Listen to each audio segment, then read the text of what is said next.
You are listening to a pleasure podcast. For more from our Sex Podcast Collective, visit pleasurepodcasts.com. Welcome to American Sex, the award-winning podcast dedicated to challenging those puritanical, backward-ass ideals that we have in the U.S. I'm Sunny Megatron, and my co-host is Ken Melvoin Berg. We're sexuality educators, pleasure advocates, and ridiculous, sadistic kinksters. We're also non-monogamously married to each other. So strap in or strap one on. In this house, your pleasure is power. Your kink is customizable. And your subversive perversions are revolutionary. Welcome, friends, to episode 199 of American Sex Podcast.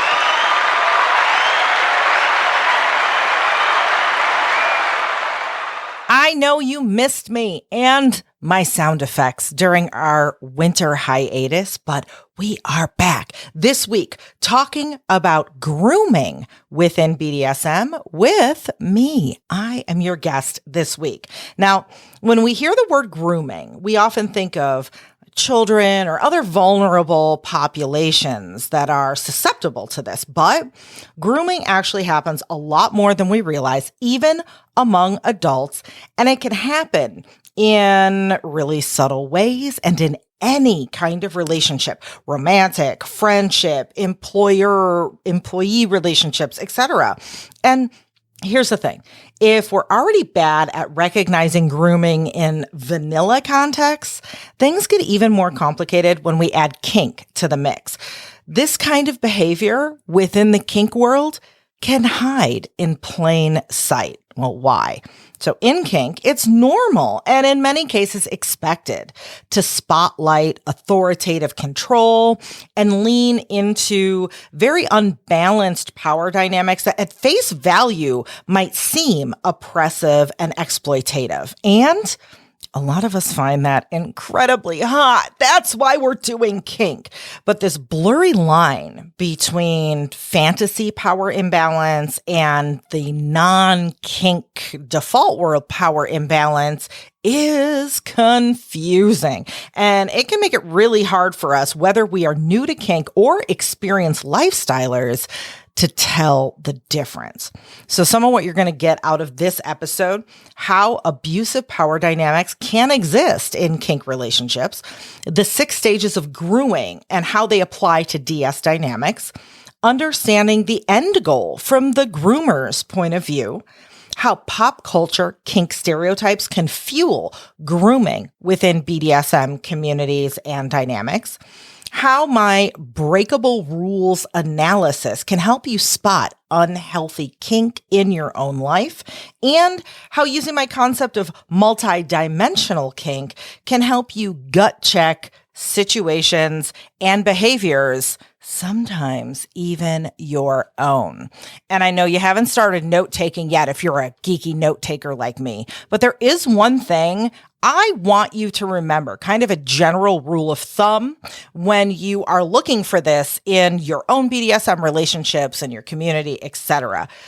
It's really important to understand the difference between these 3 things. 1, that fantasy role play power imbalance, like I'm the dom and you're the sub and yes, then the consensually and mutually beneficial leader-follower relationship, like we see in a lot of 24/7 DS dynamics, right? Understand the difference between those things and unhealthy, oppressive, abusive power dynamics that can show up in kink. That's what we're all kind of collectively having a problem discerning because, lots of reasons. We'll get into it in the episode, but I did want to give you a quick content note.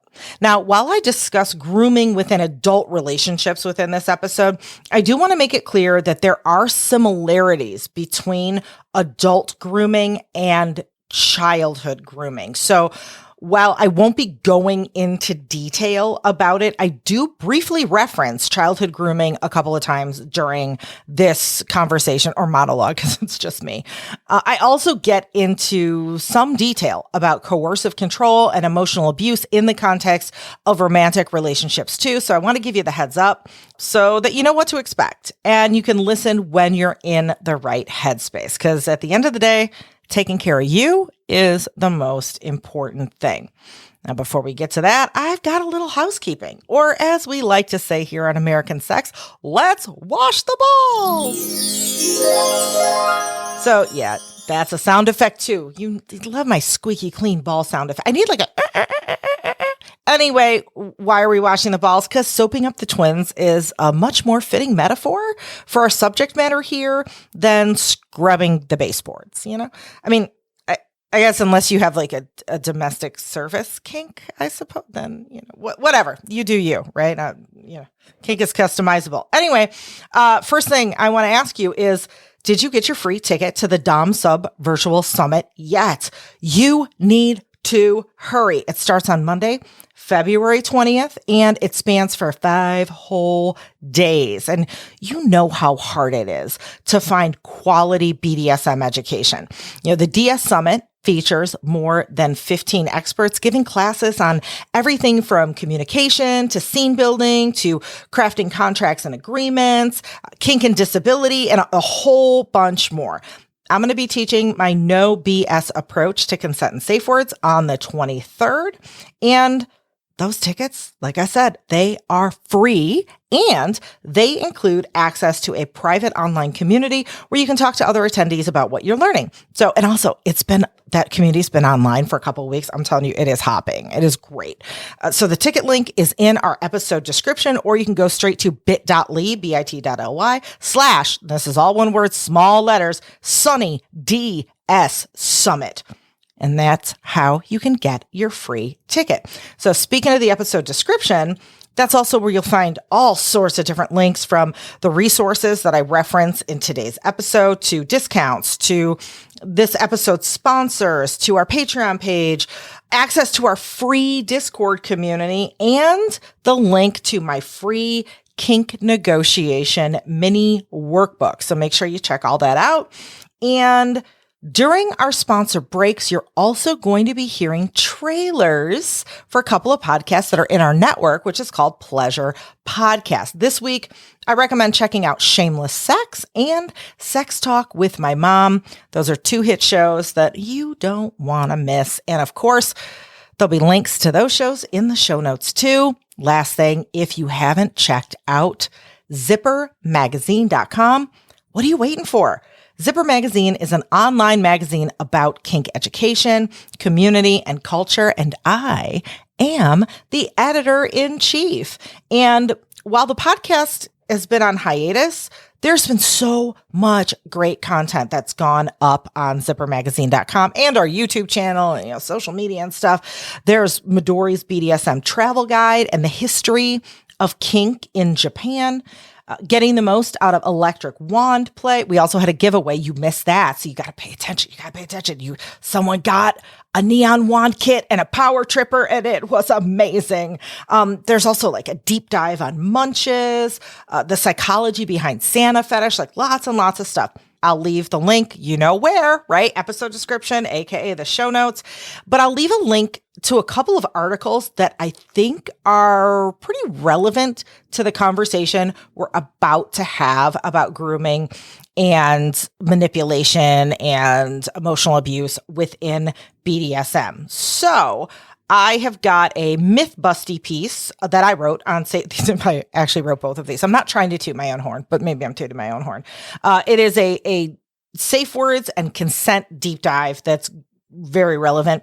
Also, another that explores the very vast differences between trad wives. Now that stands for traditional wife, and it's an identity that has grown in popularity exponentially on the internet, and one that on the surface can seem very kink friendly, very kink like, can entice people who are interested in kink. So this piece is the difference between a trad wife and a domestic service sub in BDSM, or AKA like someone with a 1950s housewife fetish, because you need to know the difference. Trad wives are not, there's like ties to the alt, right? It's some shit. It really is.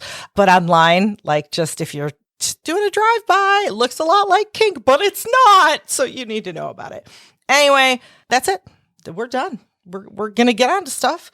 These balls, my friends, American fuckers, are clean. I don't know. Was I the little lady from Poltergeist? Maybe I was. On that note, let's dive into grooming within BDSM relationships.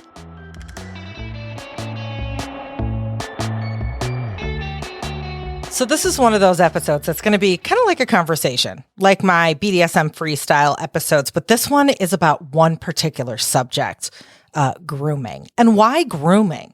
Well, if you have been following me for a while, you may notice I'm a little seat of my pants, or maybe you haven't noticed. Maybe I play it off really well, but I am. I don't plan way in advance, like, oh yeah, in April, I'm going to talk about this, or in, October, I'm going to, like, for instance, people who plan their social media posts months out, I don't understand. I cannot get into the Halloween headspace and like write a social media post about Halloween if it's like August 22nd, right?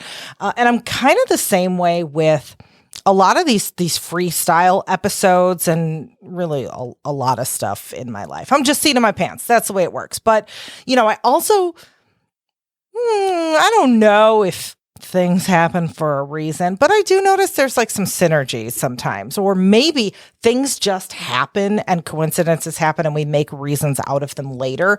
But what has happened to me over the last few months is the subject of grooming within the context of BDSM has come up repeatedly, like it's banging me over the head with a brick.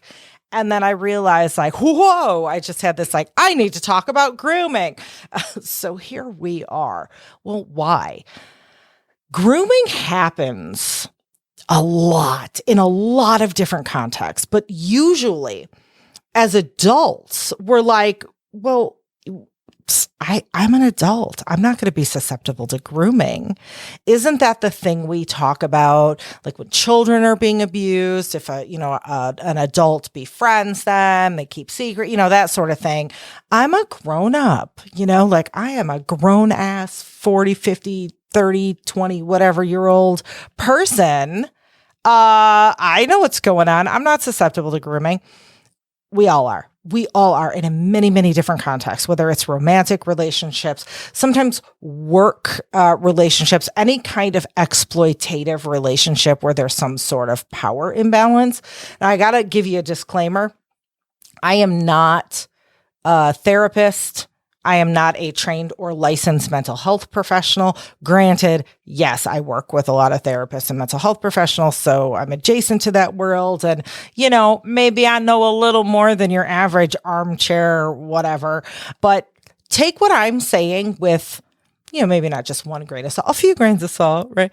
But with everything, what I'm hoping this is this plants a little seed or spark, if this is something that you've recognized in your life, and make you pause and go, wait a minute, and then look further into this. Don't just be like, well, Sonny Megatron says, and I am no end all be all. Okay. I light the spark and then go make a fire and learn more. Let this be your inspiration. So what is grooming?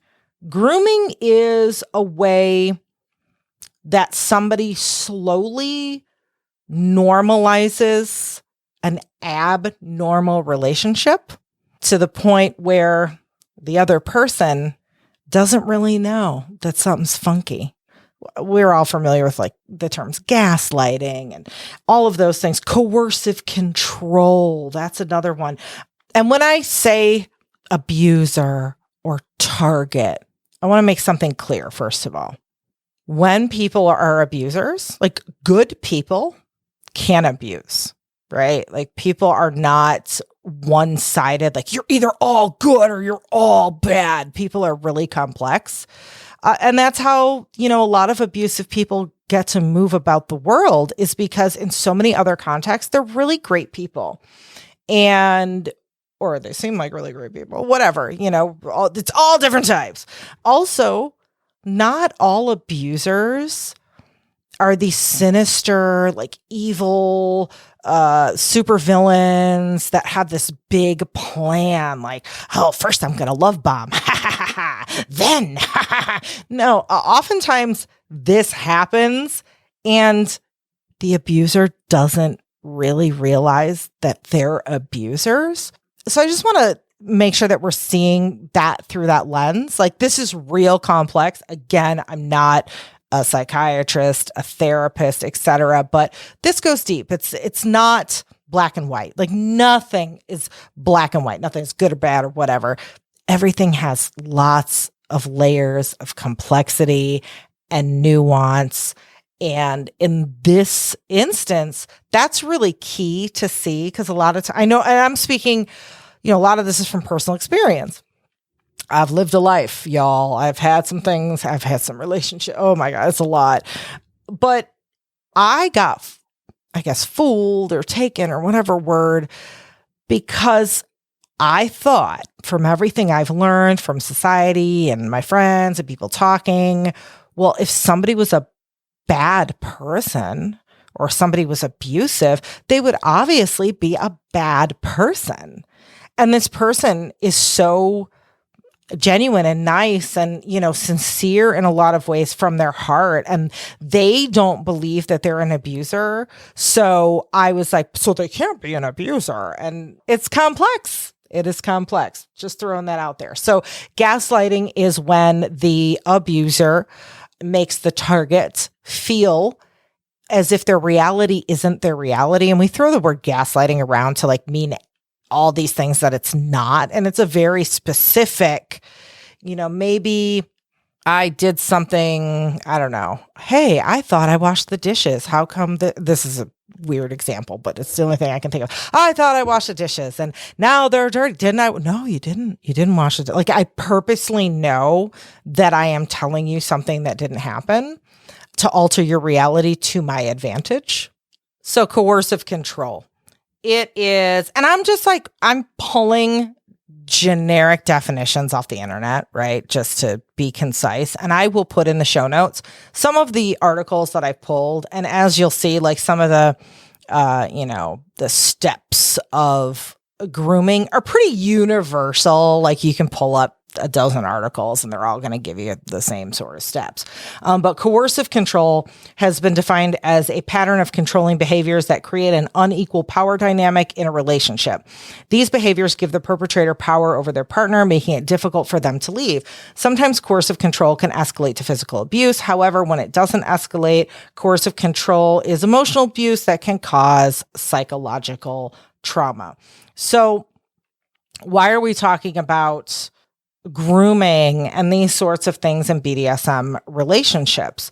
It's because the way BDSM relationships are configured, and because a lot of people who are maybe new to BDSM, or they don't have great boundary setting skills, they have some of their own work to do that makes them easy targets for manipulation. And again, not that anyone is ever responsible or it's their fault because they were targeted or abused, right? This is oftentimes what people who are abusive, whether those people realize they're abusers or not, are looking for. So why did this come up for me? Number of reasons. One of them was the BDSM test episode that I did with Midori and Joe Zarate Sanderlin, the kinky therapist.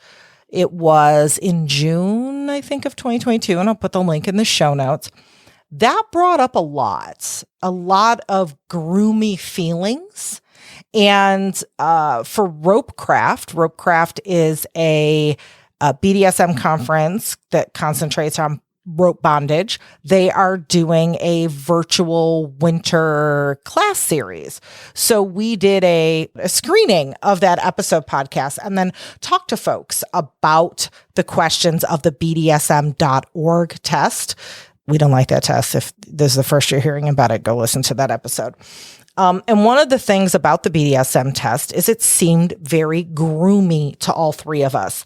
And that's some of the examples are a lot of the questions were, would you, if you found the perfect BDSM relationship of your dreams, sell all of your possessions and move across the country to be your master sex slave? And there were just a lot of questions like that where I'm like, this keeps coming up. Like, whoever wrote these questions, it feels like they had an agenda, right?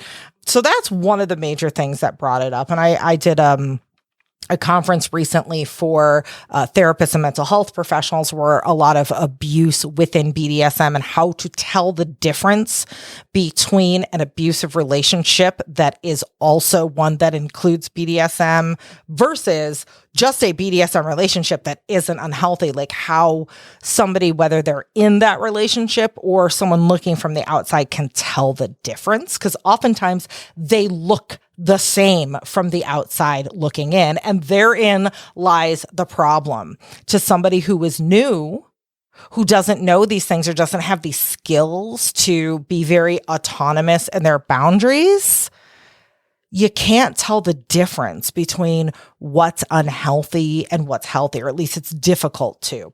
And I'm going to go with the classic example, right? I'm going to go with the stereotype, although this can happen in any kind of relationship. A dominant can be groomed and manipulated by a submissive.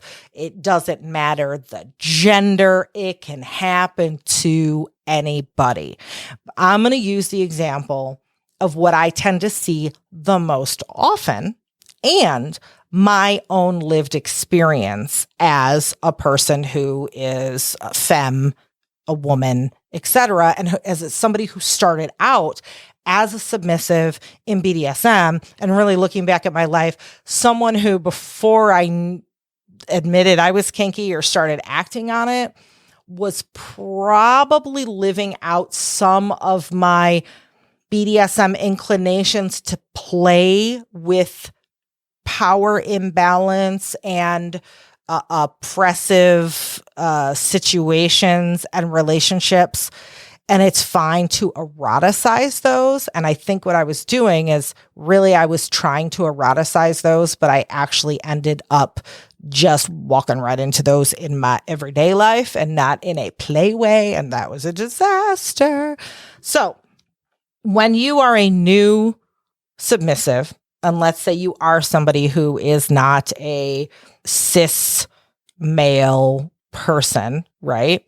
There's a couple things going on. One, frenzy. Oh my goodness, frenzy. When you first learn about BDSM and maybe you are going out on dating sites and starting to meet people, or you're going to your local munches or your community events, or whatever you're doing, you're like a kid in a candy store, right? It is like, oh my goodness, it is so cool. It is so overwhelming. Heavens forbid, like me, if you're, neurodivergent, so you really like, this is my new identity now. And you like hyper focus on everything BDSM for like months and months straight. Yeah, your head's in a different world because you're so excited, right? It's also a big life milestone when, let's say you have, come from a sex negative environment, which really most of us have because we live in the United States, right? Even if our close circle is very open-minded and sex positive, we still have that sex negative influence. Our systems here, I'm not going to get into but I've talked about it all, patriarchy, capitalism, all of that, all the oppressive stuff, racism, all the isms, right? Rely on control, rely on dehumanizing people, reducing them to a very like, they're good, they're bad, they're this, they're that, very simple state. And a lot of that is fueled by shame. We live in a culture that controls us with shame. So especially for women, it's like, oh my, we're too prudish. Oh, we're such sluts. We're wearing too much makeup. We're not wearing enough makeup. Like we can never be the right thing. Right. And so that's why I'm talking about this from my experience, because I grew up socialized as a woman. So I had to deal with all of those things. Right. And then when I got into dating relationships and was going for a power exchange dynamic, but wasn't kinky yet, which, you know, was just a very unhealthy relationship. All of that played in, right? So you're dealing with all of that. And for the first time, maybe you're like, oh, I'm going to shed all my shame. I'm going to learn to live authentically. You feel fucking amazing. Your life has changed, right? You are in that headspace of like, wow. So then you're dealing with the lack of knowledge. And this came up. I taught a media literacy course for like therapists and care professionals. I think I'm going to roll it out to like y'all too. I'm going to do a version of it, but it's really hard to find information, good information about kink and BDSM online, in books, etc., for a whole lot of reasons. And there's so much BDSM misinformation out there, to the point like the BDSM.org test, which if you're reading that and you think, well, everyone takes the BDSM.org test, everyone has it on their FetLife profiles. I'm 86% submissive and 42% primal and, you know, whatever. It must be legit, right? It doesn't matter that half the questions are like, would you give up everything to be a sex slave? To, you know, it's like, oh my God. So that's normalizing this really unhealthy stuff. And it looks like, well, that's an educational thing. These are our foundations, right? Everyone I met at the munch or when I joined FetLife said, well, the first thing you got to do is take that BDSM.org test. So we're already starting off on a really, you know, shaky ground. So then there's the normalization of control that happens in the process of grooming very slowly. And we're going to get into the steps of grooming in a minute, but very slowly, the control that one partner has over the other that is very imbalanced is very slowly normalized. So it seems like nothing's happening. Now, because in BDSM, we are often playing out in a fantasy role play sense what in the real world would be an unbalanced, unhealthy relationship, it's really easy to conflate, wait, is this real? Or is this like my BDSM dynamic, right? And I'll tell you what I mean by that. So I have this concept of multi-dimensional kink, which I know is going to illuminate what I'm talking about.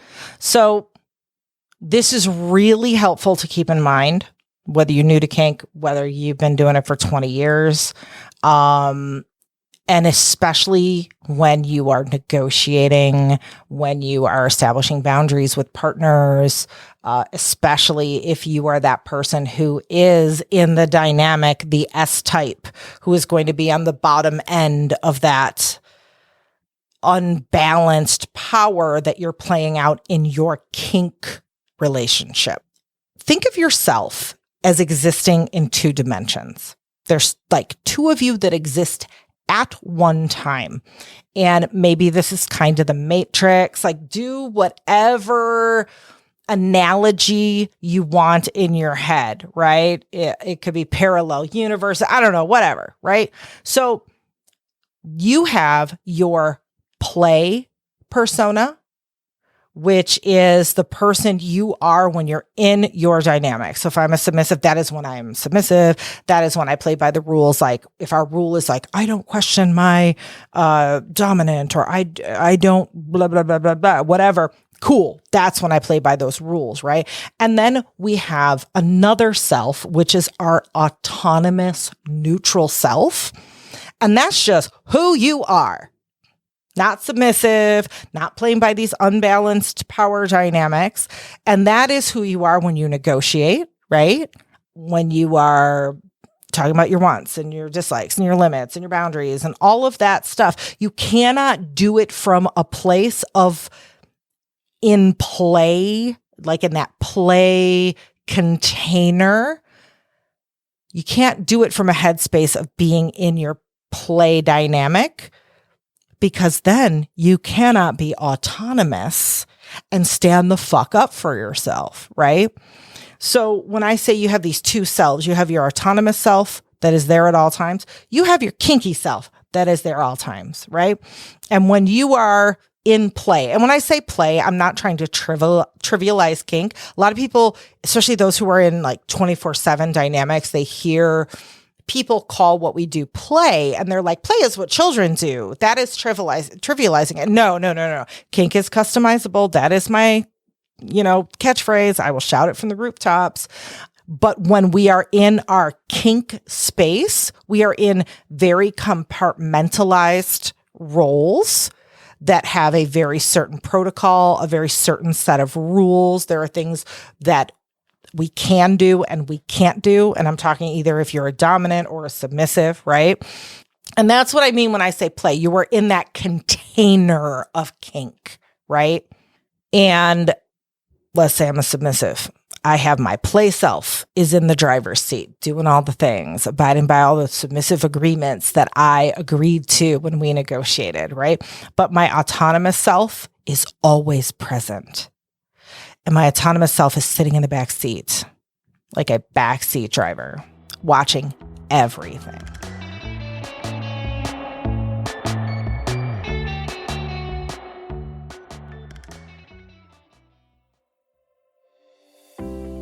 Are you tired of takeout and fast food? But at the same time, it still seems like a better option than going through the hassle of putting together healthy and convenient meals. I got it. I have been there a lot. And let me tell you about the #1 meal kit for eating well, Green Chef. They make it super easy to eat well with plans to fit every single way of eating, whether you're keto, paleo, vegan, vegetarian, gluten-free, or you're just looking to eat a little better. Green Chef has got you. Now, Ken is vegetarian and I eat gluten-free. Plus, if you've been following my health journey, you know I've developed these weird sensitivities to processed ingredients that are common in a lot of grocery store foods. And I gotta tell you, I was so impressed with Green Chef. Not only were the ingredients incredibly fresh, the quality's top notch. And you know how I know? Because I felt great after every meal. And they were so easy to cook and delicious. I also really appreciate the variety and customization that Green Chef has too. With over 30 recipes to choose from, each week you can mix and match meals from different dietary preferences in the same box without changing your plan. They also offer nutritious 10-minute lunch recipes that are easy to eat on the go. I know you're curious, right? And you know I've got the hookup too. So go to greenchef.com/sunny60 and use the code sunny60 to get 60% off plus free shipping. Now that's SUNNY60. Yes, you heard me right. 60% off plus free shipping when you use the code sunny60 at greenchef.com/sunny60.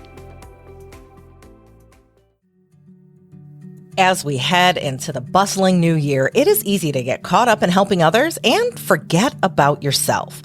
But you can't pour from an empty cup. You gotta check in with yourself first. If you're tired, rest. And don't skimp out on saying yes to the things that make you feel good. How about this? Transporting your mind to a world where you can relax and indulge in your deepest desires with Dipsea. Dipsea is an app full of hundreds of short, sexy audio stories that bring scenarios to life with immersive soundscapes and realistic characters. Lose yourself in tales of an unexpected office fling. How about a steamy summer affair or a tantalizing, kinky one-night stand? Dipsea has stories for straight and queer listeners, told by a diverse range of voice actors. More than half are voiced by people of color. And you'll get to discover a new side to your favorite celebrities with stories voiced by Sharonis J. Jackson, ER Fightmaster, and Luke Cook.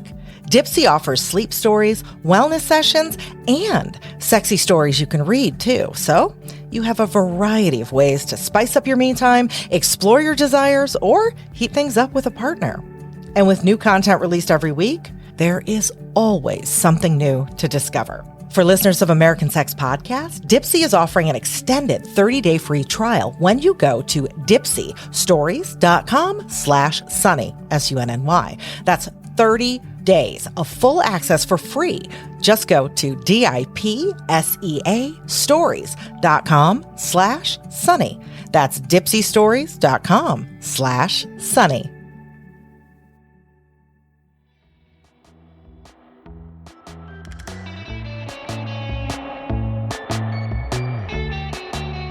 And my autonomous self is sitting in the back seat, like a backseat driver, watching everything. So if I don't know, my car starts to go out of control, or there's, something in the road and I don't see it, my autonomous self is always watching. It can grab the wheel and go, whoa, you're going to hit that raccoon in the road. Or, hey, you have to safe word because you're about to hit a PTSD trigger, or something's not right, or whatever. So a lot of times when we get into kink, and I especially see this in new folks who are an S-types, who really are they have wanted to unleash this part of themselves their whole lives, and it feels so good. They throw their autonomous selves in the garbage and think that part of them doesn't exist. And that makes it really difficult to be whoa, hey, wait a minute. Something's happening that's not cool here. Time out, safe word, whatever it is, right? So think about when you're doing kink, those two dimensions, and we all have them, whether we're dominant, whether we're submissive, D-types, S-types, doesn't matter, right? We got our play self. Sometimes we put that forward. Sometimes we got to pull that play self back and put our autonomous self forward. So keep that in mind. Groomers take advantage of the fact, again, whether they consciously realize they're doing it or not, of the fact that we feel when we're new at kink, or even when we're not new at kink, like we are just our play selves. Submissive is part of my identity, right? This is who I am. For some people, it's more of a leisure activity, and it's something they take on and off like a sweater. And for other people, it's no, I'm fucking submissive all the time. This is who I am. And even if it's who you are, and even if it's your identity all the time, you still have that autonomous self sitting in the back seat waiting. So keep that in mind. That is one thing that groomers can take advantage of, right? Those boundaries end up getting blurred. The selves end up getting blurred, right? The normalization of control, it's perfectly fine to have really intense control or unbalanced control in a consensually negotiated container. But when that spills over into other areas, and that spills over into control over the autonomous part of ourselves, or control over areas of our life that we're this is not the kink area of my life. You can't control, whatever it is. That's when we've got a problem. So why do people groom? I keep stressing it's not always calculated. And I think that's a big kind of collective misstep that we all have when we try to conceptualize what is an abuser, or we try to wrap our heads around when we find out someone in our community or one of our friends or somebody that it's what? I can't even imagine that person doing this. What I know of them, they are so great. And they can still be abusers though. And oftentimes people will knee-jerk reaction to but my friend is so awesome, there's no way. And then that's no good for anyone. It's we need to accept that some people can be really great in some respects and really horrible all at the same time. And sometimes those people don't even know they're really horrible. So it could just be for the control. It feels good. It feels, and again, I'm not a mental health professional, but there could be all sorts of reasons, some sort of narcissistic tendencies, unhealthy coping mechanisms. Maybe that person is, not very emotionally adept, or they're kind of emotionally underdeveloped, right? And they're looking to push their negative feelings or their trauma or whatever on, like, to lash out at somebody else, right? Maybe it's an ego boost to be like, I have a sex slave that will do anything I want, and they quit their job and moved across the country to be my sex slave, or whatever it is, right?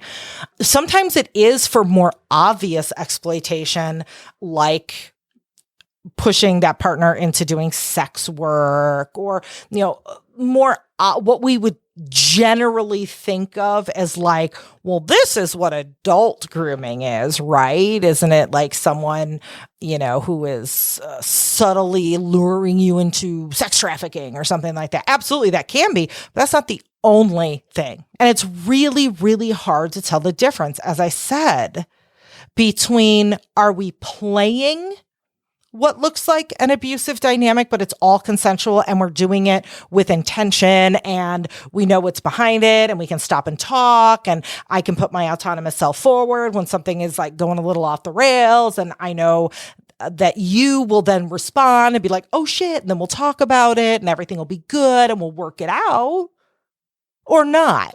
It's hard to tell from the outside looking in, and sometimes it's hard to tell from the inside looking in. I often say in kink, it's not what we do, but it is how, not even how we do it, but the intention behind why we're doing it. So now I am going to talk about cis male doms. I often say that in kink, what we are doing, whether we realize it or not, we are perverting social norms and hierarchies, consensually perverting social norms and hierarchies for our pleasure. And what exactly do I mean by that? Think of your stereotypical, and again, I'm just leaning into the stereotypes, but don't think that's all relationships, please. Stereotypical relationship. Let's say you are a 1950s housewife. And this is a huge, like, internal battle between a lot of hetero cis women who are like, but I'm supposed to be a feminist, and I know that, like, having a man push me around is wrong, and blah, blah, blah, blah, blah. But, like, there is something about it in the context of kink or sex that is so fucking hot. And even though I am absolutely a feminist, and, maybe I'm even like an activist in my day-to-day default life, right? Like, I am like really feminist. In the bedroom or at home, I want to put on a little frilly apron and make my husband or whatever dinner and act like a 1950s housewife. And why? Why do I do that? That doesn't make sense. First of all, you're not abnormal. We tend to eroticize things that in other circumstances we're like, hell no. But at the right time, in the right context, we're like, oh my God, that's so hot, but it's so wrong. And why? So when I say we pervert social norms and hierarchies for our pleasure, think about that stereotypical 1950s housewife and like a domineering, authoritarian male dom. We are putting these very traditional, prescriptive, awful gender roles that our society has upheld. We're like putting them under a microscope, and we're taking certain qualities from those archetypes and we're putting them on like hyperdrive. We're amplifying them to like a cartoonish level. And we're being very one-dimensional with it, like we're not the complete three-dimensional 1950s housewife that really existed in 1957 or whatever. But we are like play acting and really punching up some of those characteristics, right, to a unrealistic degree, because that's fun. So that's what I mean when I say we pervert social norms and hierarchies for our pleasure. We tend to play with things that are taboo. We tend to get turned on by things that it's like, I know I shouldn't be turned on by this, right? We tend to reconcile the power dynamics that we see in the world that we live in And we don't have to know that we're doing this, or we don't have to know why we're doing this. Like a lot of people, when they start thinking this deeply about it, they're like, fuck, this is a turn off. Like, it's just hot. Can I just leave it? It's just hot. I don't want to psychoanalyze myself. This is not sexy. And you don't have to psychoanalyze yourself. Some people are just BDSM geeks and they're like, oh my God, my brain, cool, tell me more. But a lot of times this is what we're doing. And we dive into it to the point where we are like shifting our consciousness. We're going to subspace or top space or that sort of thing, right? So perverting social norms and hierarchies for our pleasure. Keep that in your mind. Okay. So this is all fitting in to BDSM and to the steps of grooming in a way that, ooh, that's a good fit, but a bad fit because it's a really good fit. So go on any website and look up like the stages of grooming. And it's very similar for adults versus children. It's pretty much the same sort of process. It's just the details are different, right? And so first it's like targeting the victim is the first stage of grooming. And again, I'll put some links of like some websites where I pulled up the stages. So you can, like, there's one like Oprah.com and Psychology Today and, all these. So the first stage of grooming is based on the abuser's like ease of access or the perceived vulnerability of their target. Okay, I'm new to BDSM. I have, been suppressed my whole life. I'm completely vulnerable because I don't know anything about this lifestyle. Maybe I'm going through this like emotional discovery with myself. There's lots and lots and lots of stuff, right? Maybe I just got out of an abusive relationship. Like actually when I got into kink, that was my thing. I was in some horrible relationships where I couldn't explore, even though I felt these feelings. So when I was finally free of those relationships, I was able to explore. Luckily, I did not encounter somebody who saw that as a vulnerability in me. But that's a common scenario for women or marginalized folks in general, basically people who are not cis men who are getting into kink.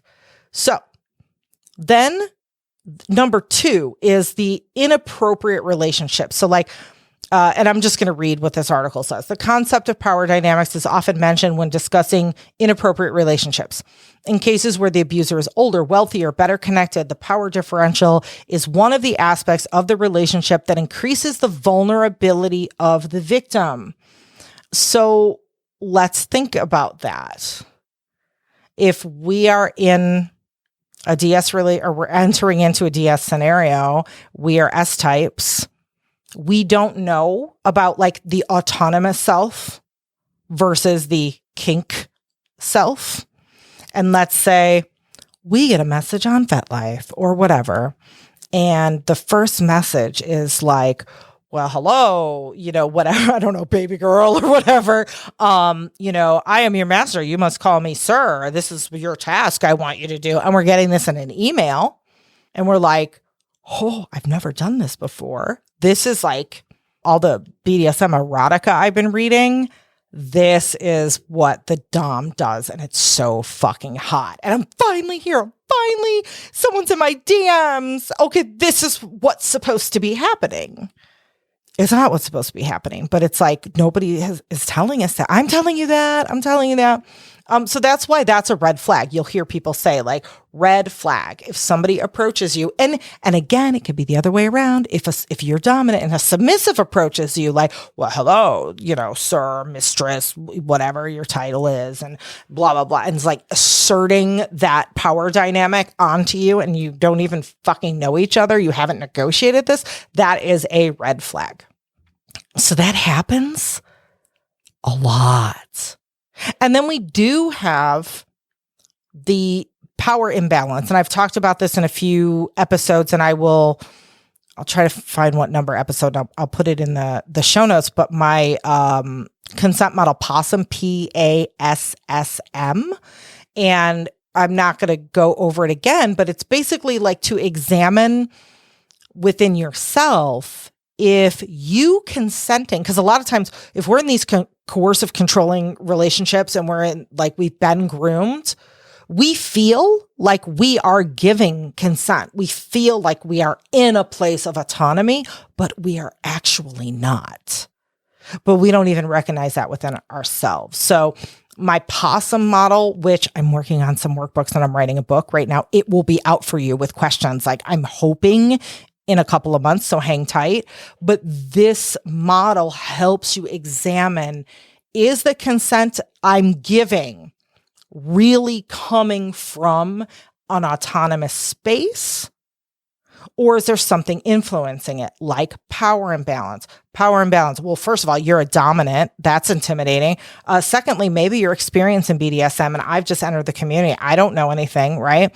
We will also hear about, sad to say, community leaders being abusers. And it's like, cool, because yeah, you seem awesome because you teach classes. Everyone knows who you are. You've been in the community for like 10 years. You're a pillar of blah, blah, blah, blah, blah, blah. There are lots of ways we can have power imbalance. We can, even if it's like white male doms who are older, it's usually you see people who are older who maybe have, they are higher on the privilege ladder for whatever reasons. And they're always dating 22-year-old AFAB, that's assigned female at birth, partners that are people of color. And they're very quiet. And you start to see a pattern. And that's not to say like, oh, if you're a middle-aged guy dating a younger femme person of color that you're an abuser. No, absolutely not. It's like red flags can stand alone sometimes and not be a red flag. It's patterns. It's like when they start running in herds like Jurassic Park, then it's like, oh, wait a minute. Okay. So if that's one red flag, that's like one to like keep your eye on. Like, well, I don't know. There may not be any other red flags. And maybe that is a legit situation.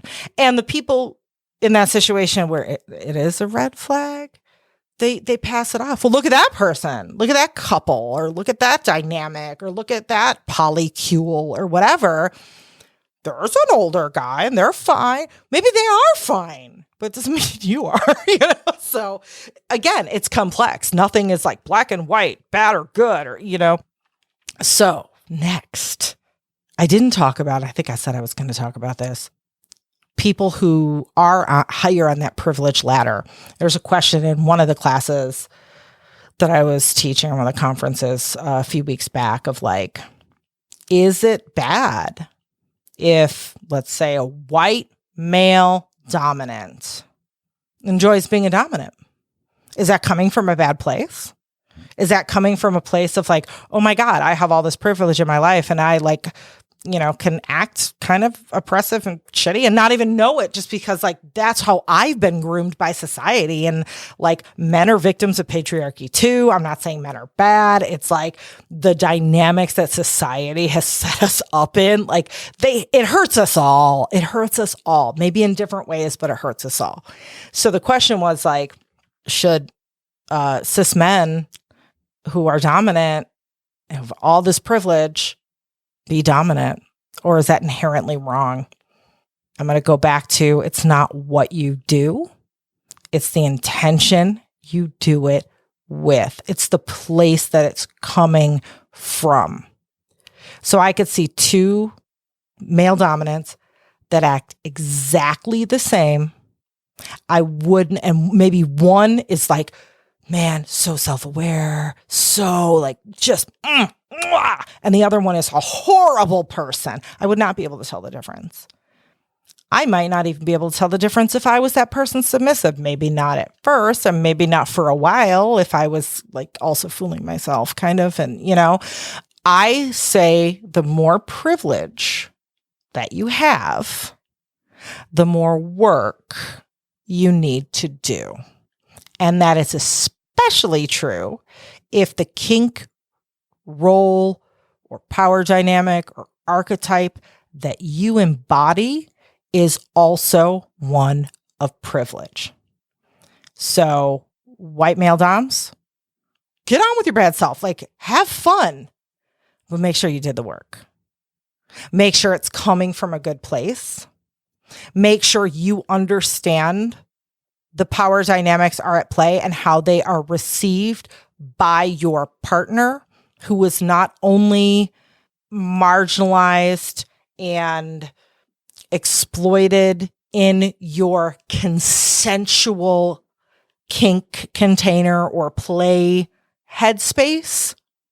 Understand how that intersects with those same identities that they hold out in the real world, and that the damage that can be done if that's not done with care and intention, and the extra care and intention that you have to have going into those roles to make sure that whatever kink dynamic you're playing with this partner is also a positive experience for them.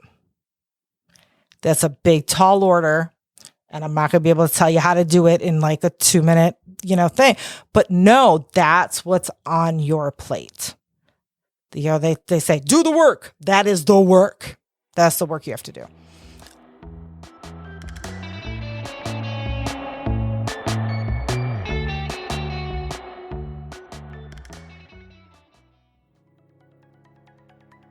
I'm just going to come right out and say it. Credit scores are a bunch of BS. But you know what? No matter how much we think that, they still determine if you qualify for that apartment, if you can get a decent home loan or a credit card, and well, Kickoff makes it easy to put credit building on autopilot.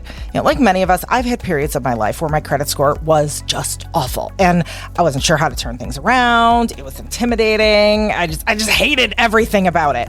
But then I learned how easy and fast it was to boost your credit score with Kickoff. Kickoff is the #1 credit building app that has helped over 1 million people take control of their credit.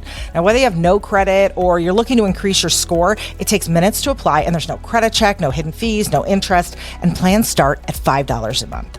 And every on-time payment that you make with Kickoff is reported to the major credit bureaus. Then they see healthy habits, and you see a healthier credit score.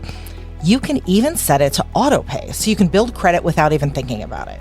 Kickoff has been praised by Forbes and NerdWallet as a smart way to build credit fast. And they've got a 4.9 out of 5-star rating in the App Store with over 44,000 rave reviews. So, okay, what are you waiting for? Let's do this. Apply right now in minutes at kickoff.com to start building better credit. That's KIKOFF.com to build your credit score without the lift. Start today at kickoff.com.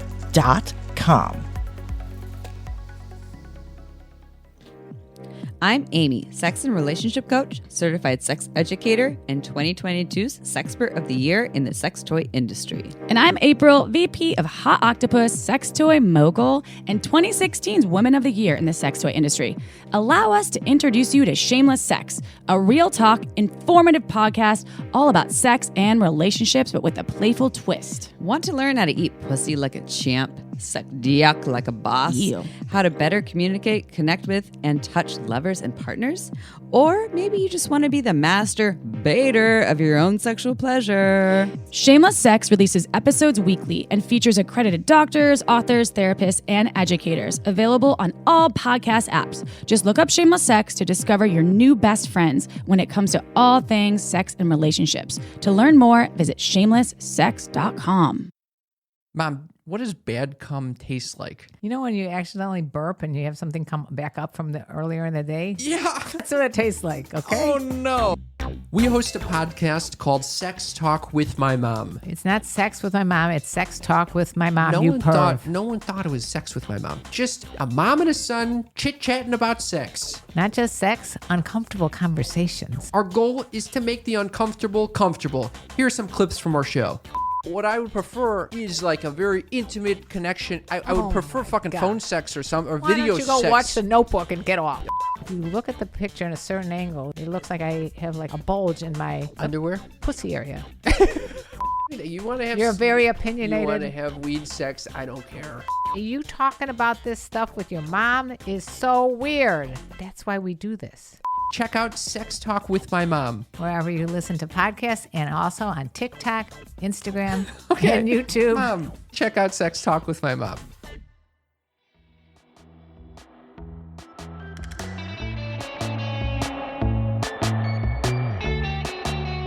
They say, do the work. That is the work. That's the work you have to do. So that's all I'm going to say on that. Let's keep going with the steps of grooming. So we've had targeting the person, they're vulnerable, yada, yada. Number 2, we've had there is an inappropriate relationship with these skewed power dynamics. And in kink, they're consensually skewed power dynamics. And in an unhealthy relationship, it can be hard to tell what really is consensual and what isn't, and where the two worlds bleed together, and that gray area. And then number 3 is gaining the victim's trust, or I don't like to say victim, target's trust. For many abusers, and again, I'm just reading the thing, establishing trust at this stage is key. They use the flattery trick, offering gifts, attention, sharing secrets, and other means to make them feel that they have a caring relationship while simultaneously training them to keep the relationship a secret. So there's a lot here, because a BDSM relationship is you're putting yourself in a very vulnerable position, and it takes trust on all partners' parts, right? Very deep trust. You experience intimacy in these types of relationships very quickly and very deeply. Maybe like you have never experienced before. It is fucking life-changing. It is like soul-shattering, but in the best way. Like you are like the colors are brighter, right? Like everything is great. Your orgasms are amazing, whatever it is, right? So that's a lot of trust. And then think about, again, we're going to the stereotype, right? A lot of times when we've got the cis male dom, AFAB, S-type, there's a lot of I'm authoritarian. That's like my job as a dom, but I also care about you. I take care of you. Like you're my pet. You're my, I treasure you. I blah, blah, blah. Or maybe I'm mean and authoritarian, but I'm doing it because I'm playing the role of a dom, and I'm doing it for your own good because I care about you. So there's all of that stuff. Number 4 is fulfilling a need. The abuser seeks to fill a void in the person's life, offering a listening ear.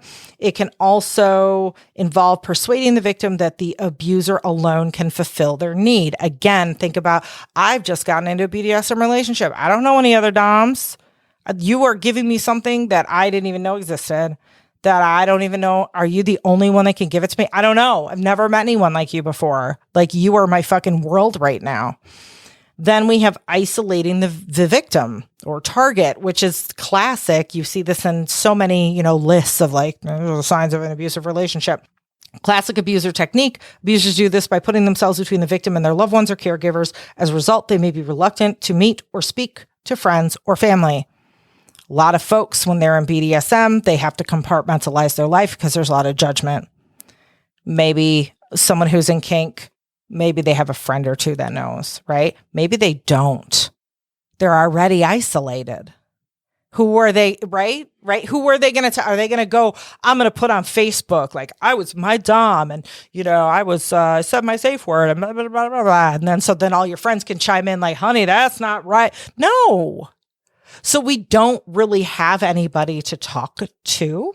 This is why I advise folks, especially getting into the community who are new, make friends. When you go to that munch, don't go to that munch to find a play partner. Go to that munch to make some friends, some like-minded friends. Because when you get into a situation, they can be help you put your head, screw your head back on straight. Be like, that's not normal. Don't let that person tell you that's normal and that's the way things are. Don't let them tell you that submissives have to earn their safe words and they can be taken away as punishment. That is not how this works. If you have nobody to talk to that or talk to about that, how the hell are you going to know? And then the end stage is abuse. At this stage, the abuse itself begins. It can involve like assault within the, like sexual assault within the relationship. It could be forced criminal activity, violence against others. Like it could be all sorts of things, like the classic sort of grooming we think of, right? Or it could just be like, haha, now you're mine, right? Whatever. Now you're stroking my ego. Or now, I don't know, I have someone to take my shit out on. I have somebody to blame when I'm feeling awful because I haven't addressed my trauma and I lash out. Could be lots and lots of reasons, and oftentimes a reason that that person doesn't even know. And the sixth and final stage, maintaining control. So once you've got that, it's like, it can go years, it can go decades, it can go, for forever. Like I said, I wasn't in a relationship. It wasn't a BDSM one, but it was, similar, but we didn't really have rules or, and for the longest time I was like, no, everything's cool. I'm cool. I consent to this. It's fine. Like, and then I was like, oh my God. Like once I had my light bulb go on, I looked back at how many ever years and I was like, oh, this has been so fucked up for so long. What was I thinking? Oh my God. Was I lying to myself? My perspective was skewed? Like what? Again, it's never the target's fault. Never, never, never, never.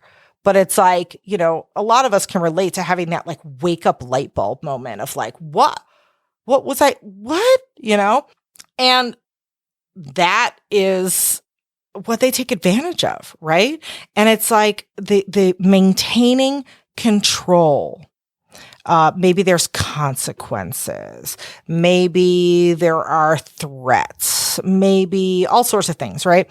And in a, let's say, vanilla relationship where this is going on, oftentimes it might not be like a direct, like, if you do this, I will do that. But it's more kind of subtle under the radar.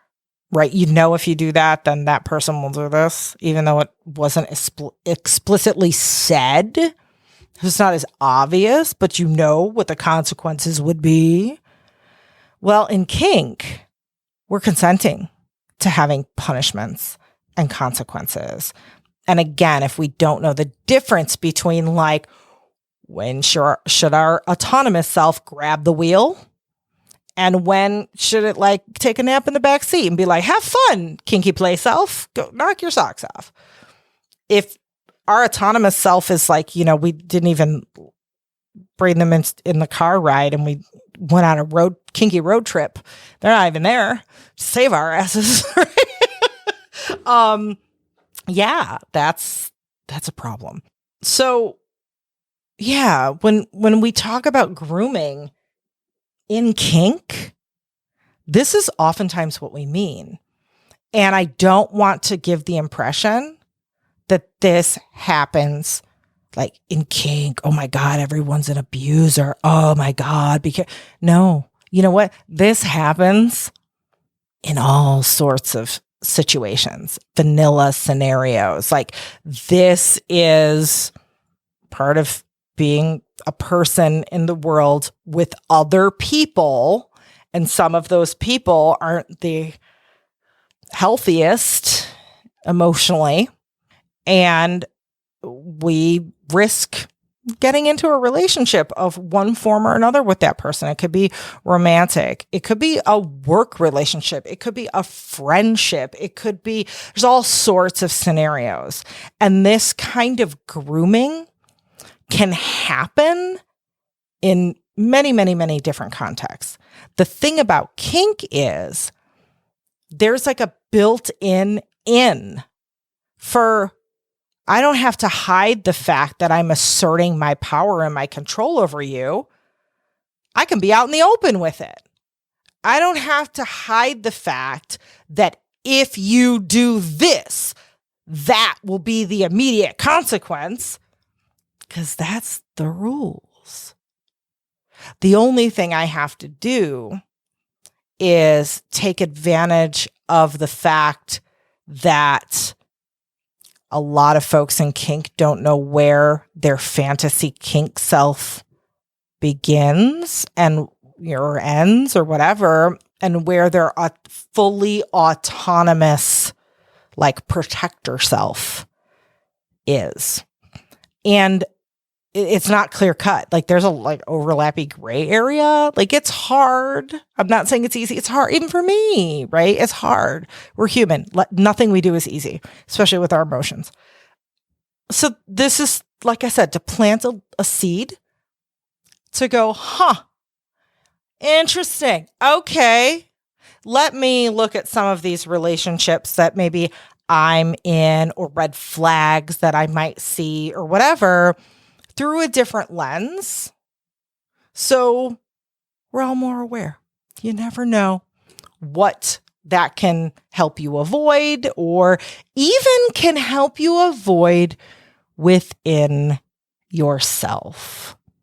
Because like I said, even though I use the scenario of dominant cis male and submissive woman, that is not the only scenario. This can happen to anybody or by anybody.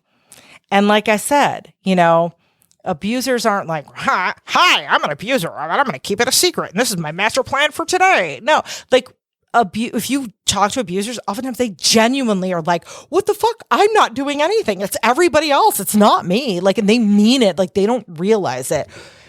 Listener, have you thought of the possibility that could be you? We're all quiet. That was like a sobering moment, but all of us have violated somebody's consent. And I don't mean in like some, grand criminal way. We're not all 100% perfect, good all the time. We're not all 100% bad all the time. We fuck up. We do bad shit without even realizing we're doing it. And any of us can do that. And so bring it full circle. This is one of the reasons that I so heavily stress that kink is customizable. Because out in the mainstream, there are these very like cookie cutter, black and white, one-dimensional rules that the way they're presented to us don't take any critical analysis. They don't take any understanding of nuance. It's just like, well, this is supposed to be that all the time. Guess what? Nope. There is not one rule in kink that is a universal rule all the time. The only universal rule is we need to have consent, but there is also no universal way or one true way or one right way to go about establishing that consent. That's all customizable too. So it's kind of like when you're approaching kink, and especially if you're new and you know nothing about this world, it's like in school when the teacher's like, your final project is to write a 15-page paper on anything you want. And you're like, what? Are you going to give us a choice? Are you going to give us like a general topic? Like, they're like, no, anything. And you're like, fuck, I don't even know where to begin. Like, what the fuck? What do you mean everything? Like, what? So that's how it is getting into kink or even being in kink. It's like, we have no starting point. We don't even know what our possibilities are. How are we supposed to discern this makes sense versus, ooh, this could be kind of damaging or unhealthy? So I have a bunch of frameworks. I'll just pull one up really quick here and walk you quickly through it. And I'm going to make this into a flow chart. I have directional issues though. And I tried to put it in a flow chart and I was like, oh God, this arrow needs to point to that. If you answer yes, then go here. If you answer no, and it was a mess. So this will be in the book and I'm currently making a workbook page for it right now, or a flow chart page. So to figure out what rule that I come across in kink can I break? Right? It takes a little bit of analysis. So this breakable rule analysis is how to discern what is a best practice. So a best practice that we'll just like go over real quick is one is the sub has all the power. You'll hear that a lot. Sub has all the power. The sub has all the power. The sub has all the power. Of course, like why wouldn't a sub have all the power? Right? And then you hear some people go, what the fuck? That's unhealthy. That's what Why? You're trying to take power away from the sub. First of all, this is not something we could look at as like black and white. Like either the sub has all the power, none of the power. One person has the power, the other one doesn't. Can we all have the power? And then what is the power? What do we mean when we say power? That's a big word. Is that like control over the scene? Is that really right? So in order to break this down, there's like 3 pieces to be like, okay, 1, what issue is that rule attempting to address or solve, right? That's like a common universal issue. 2, are there any variables or circumstances that have changed since that rule was made, or that we're collectively now becoming aware of more? There's more awareness around something new that wasn't when the rule was made. And then 3, if we're still going and we're like, yeah, it's still a valid rule, how can that rule be updated or customized to serve us right now and not inadvertently be damaging in a way that we didn't mean? So let's break that down. What's this rule attempting to solve? That it is common in kink communities, and this is like goes way back to like the 80s when like the community as we know it right now was just being formed, and you know we were just coming up with our early consent models like SSC. There wasn't a lot of awareness around this stuff, and so they didn't want people coming into kink thinking that it's just a free-for-all and they can do whatever the fuck they want. They didn't want, it was their way of kind of explaining like how I explained the autonomous self, like the kink dimensions. You have the autonomous self and then you have the play self. It was their way of sort of addressing like you still have control even though you're in a situation where you've consensually given up control.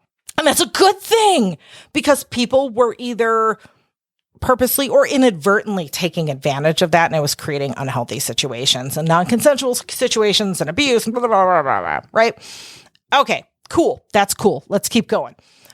So like, then, you know, there's other things we can ask ourselves about the rule, but I'm not going to get into teaching this whole framework. But anyway, when you get the flow chart, you can see it.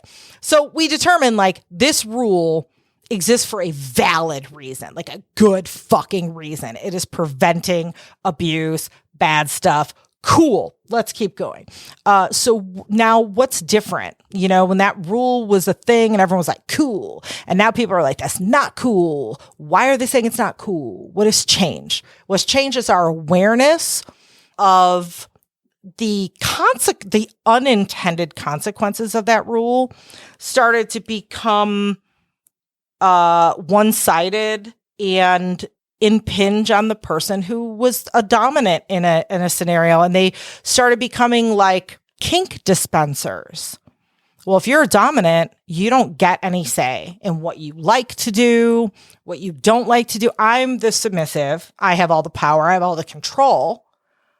You're going to be my kink dispenser and do what I want.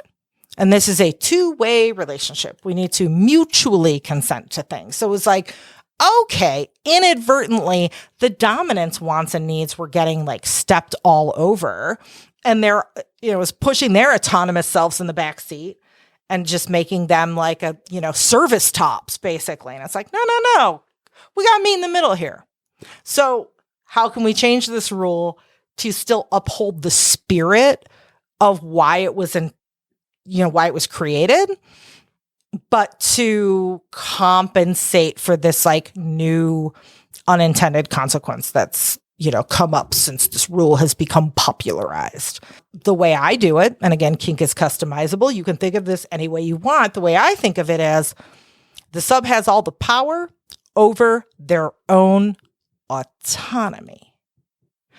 Because that, to me, that's the reminder of like, you got your autonomous self in the back seat and you could pull your autonomous self up to the front seat to take the wheel at any time.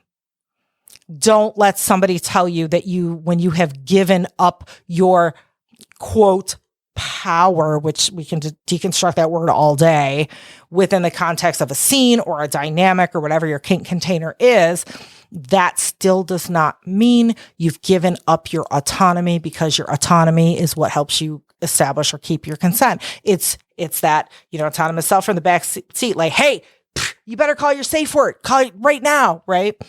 So that's, in a nutshell, the breakable rule analysis.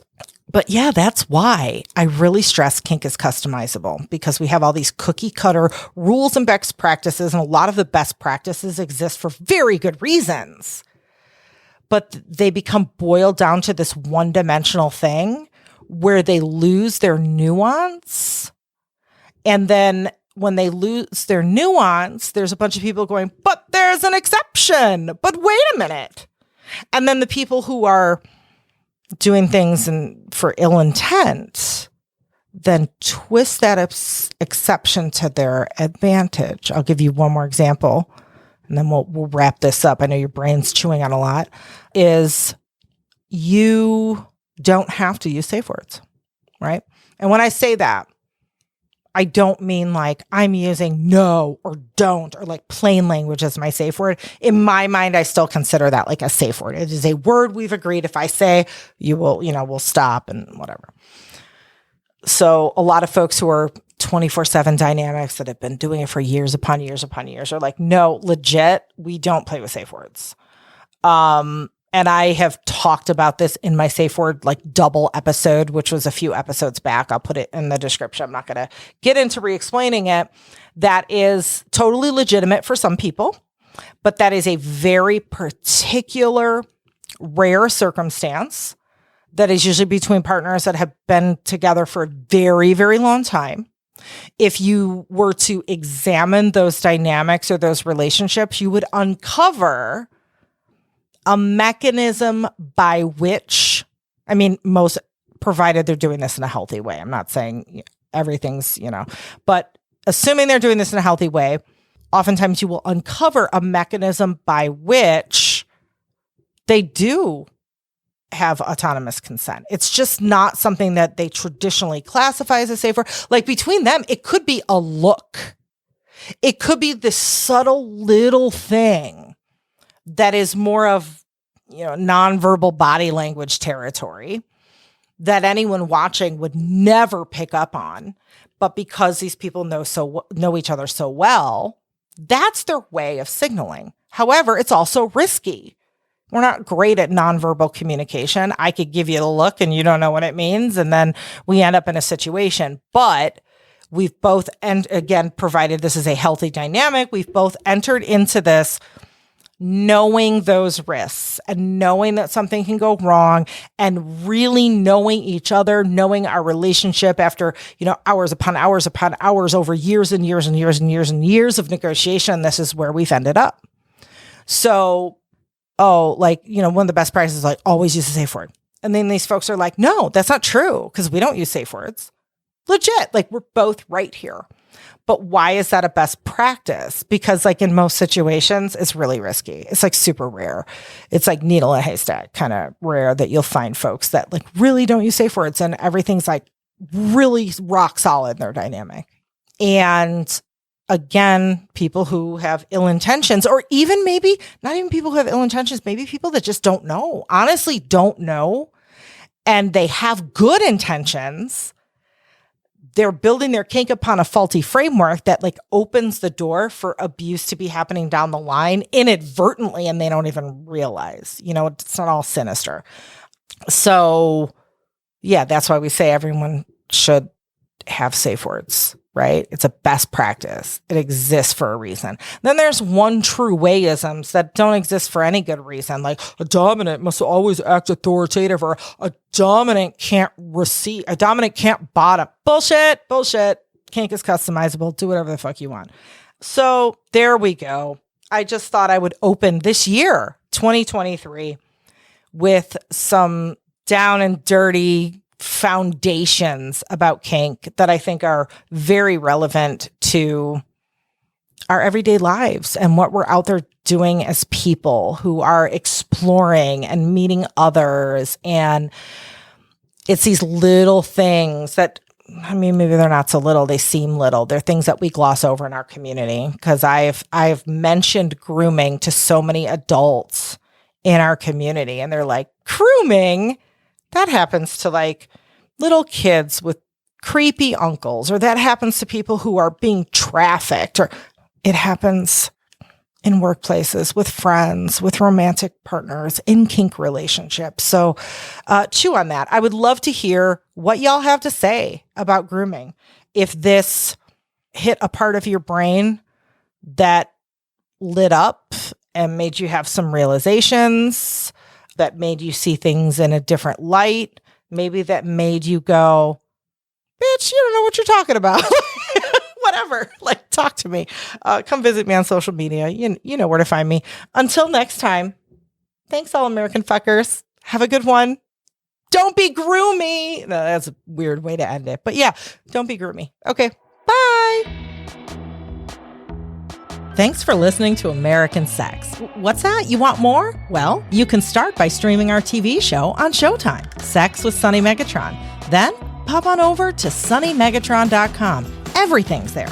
You can get updates on my new book, check out my sex ed and BDSM workshops, learn how to book me for your organization or for coaching. You know, we also want to hang out with you too, right? So come join our Discord community or follow along on TikTok or Instagram, Twitter, all the social media. I'm Sunny Megatron everywhere. And you can catch Ken on Twitter or tune in to his weekly D&D games on Twitch.